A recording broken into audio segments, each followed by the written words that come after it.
Hello everyone, I hope all of you are doing good. ये Kolkata science city की कुछ clips है जो मैं गई थी। ऑलमोस्ट आई थिंक मैं फरवरी में गई थी। तो जाते के साथ ही एंट्रेंस में टॉय ट्रेन रहता है और टॉय ट्रेन की जो टिकट है वो बहुत अफोर्डेबल है। आई थिंक पर हेड 20 या 25 का ही था वो। तो आप आराम से जैसे आप एंटर कर रहे हैं तो एंट्रेंस में ही आप टॉय ट्रेन में बैठ सकते हैं। और टॉय ट्रेन आपको एक राउंड जो होता है ना पूरा अच्छे से घुमा देते हैं। तो आपको आइडिया मिल जाएगा कि क्या क्या चीज़ें आपको अंदर एक्सप्लोर करना है।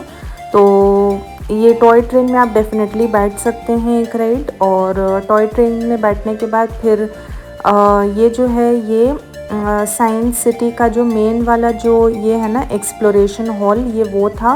हालांकि वो बंद था और उसको जो है उन लोगों ने जस्ट दूसरी जगह पे शिफ्ट कर दिया था। तो वो आप जा सकते हैं उसमें भी एंट्रेंस टिकट है, लेकिन मैं उसमें नहीं गई थी। और ओवरऑल जो है ये बच्चों के लिए बहुत अच्छा पार्क है। ये आप देख रहे हैं ना सामने, उसमें आपको वो साइंस एक्सप्लोरेशन हॉल के लिए आप जा सकते हैं।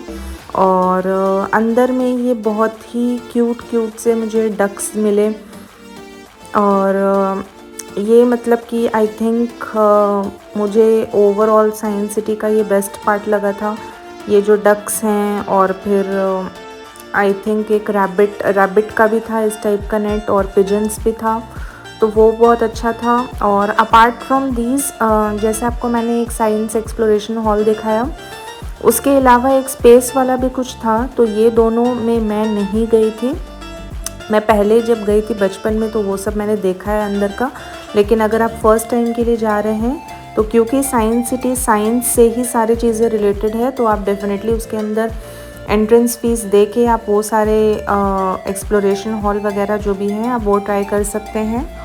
और इन जनरल अगर आपको वो सब नहीं भी जाना है तो ओवरऑल जो है ना ये बच्चों के लिए बहुत अच्छा है। मतलब साइंस एक्सपेरिमेंट्स हैं अंदर में और बहुत सारे अच्छे झूले हैं अंदर में।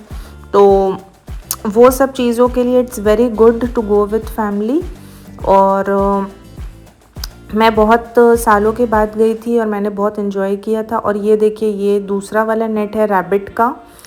रैबिट बहुत ही क्यूट था, बहुत मतलब ये वाला जो सेक्शन था ना जिसमें डक्स था, रैबिट और पिजन, ये मुझे बहुत अच्छा लगा था। तो इसके अलावा अंदर में और जैसे आके आपको मैंने बताया बहुत सारे एक्सपेरिमेंट्स थे। फिर अंदर में फाउंटेन भी था। तो फाउंटेन के सामने जो है वो बैठने की बहुत सारी अरेंजमेंट की हुई है। तो वो आप आराम से बैठ के एंजॉय कर सकते हैं। अगर आपको उतना चलने में मतलब उतना ज़्यादा, क्योंकि ये काफ़ी बड़ा है, तो अगर आपको उतना नहीं चलना है, आप बस बैठ के रिलैक्स करना चाहते हैं शाम के टाइम में, so it's very good for that. और ये फाउंटेन की कुछ क्लिप्स है। और ये मैंने आइसक्रीम भी ले लिया था।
वर्ल्ड क्लॉक है। तो ये बेसिकली टाइम डिफरेंस दिखा रहा है, न्यूयॉर्क, लंदन, दिल्ली, मतलब टाइम डिफरेंस है, जैसे कि एक जगह में अगर कितना टाइम हुआ है तो दूसरी जगह में क्या टाइम होगा। So this is also good. और इसके अलावा और भी कुछ कुछ एक्सपेरिमेंट्स था जो कि मैंने किया था, जो कि फ़िज़िक्स में आता है। आई थिंक क्लास 6, 7, 8 के एक्सपेरिमेंट्स थे। और ये लास्ट में ट्रॉली था। तो ट्रॉली का कॉन्सेप्ट ये है कि या तो जब आप एंटर कर रहे हैं तो आप ट्रॉली में बैठ के पूरा यहाँ पे अंदर आ सकते हैं डायरेक्टली, जैसे कि ये ट्रॉली है, ये आपको आप एंट्रेंस में बैठ के डायरेक्टली यहाँ पे आ सकते हैं ट्रॉली में बैठ के। और फिर जब आपने सब कुछ देख लिया है तो आपको फिर ये डायरेक्टली आपको जब बाहर जाना है तो फिर आप ट्रॉली में बैठ सकते हैं, या फिर आप ऐसे भी बाहर ऑब्वियसली आप एग्ज़िट कर सकते हैं। और ये ट्रॉली में बैठ के कुछ ये ऊपर का जो व्यू था ये बहुत अमेजिंग था। तो आई डोंट थिंक इसका टिकट बहुत ज़्यादा था पर हेड, आई थिंक ये 50 या 60 का ही था, I am not able to recall now, शायद 60 था। तो 60 पर हेड आप आराम से बैठ सकते हैं। और क्योंकि शाम के टाइम में अगर आप बैठेंगे तो ऊपर से जो नीचे का व्यू है ना, ये जो बीच में ग्रीन ग्रीन है उसको भूल भुलैया कहते हैं। तो अंदर में मतलब आप जाएंगे तो अंदर में वो रास्ता जैसे भूल भुलैया होता है ना, समथिंग लाइक दैट। और ये मैंने काफ़ी इन्जॉय किया था ट्रॉली वाला। तो वही जैसे कि आपको मैंने बताया कि जब आप फाइनली सब कुछ देख के आप जब फिर बाहर निकलना चाहते हैं तो फिर या तो आप नॉर्मली एग्ज़िट कर सकते हैं और या फिर आप ट्रॉली में बैठ सकते हैं, तो वो आपको सीधा बाहर मतलब लेके चले जाएंगे। एंड इट्स नॉट कि आप फिर अंदर नहीं आ सकते हैं, क्योंकि ऑब्वियसली आपको एंट्रेंस टिकट आपके पास है ही। तो अगर आप फिर से अंदर आना चाहते हैं तो आप डेफिनेटली आ सकते हैं। तो बस ये काफ़ी अच्छा था। मुझे बहुत अच्छा लगा। साइंस सिटी जिस दिन मैं गई थी, it's a good place if you are in Kolkata. और या फिर अगर आप ट्रैवल कर रहे हैं कोलकाता तो आप साइंस सिटी को एंजॉय कर सकते हैं, एक्सप्लोर कर सकते हैं। और जो दो चीज़ें मैंने आपको मेन वाली नहीं दिखाई, साइंस एक्सप्लोरेशन हॉल और स्पेस वाला जो था, आप वो भी ट्राई कर सकते हैं। तो ये देखिए, ये आपको एग्ज़िट में लेकर के आ गया। So that's it, thank you so much for watching. और do let me know if you like my videos or if anything is there which you want me to know. Thank you so much for watching. Take care of yourselves. Bye bye.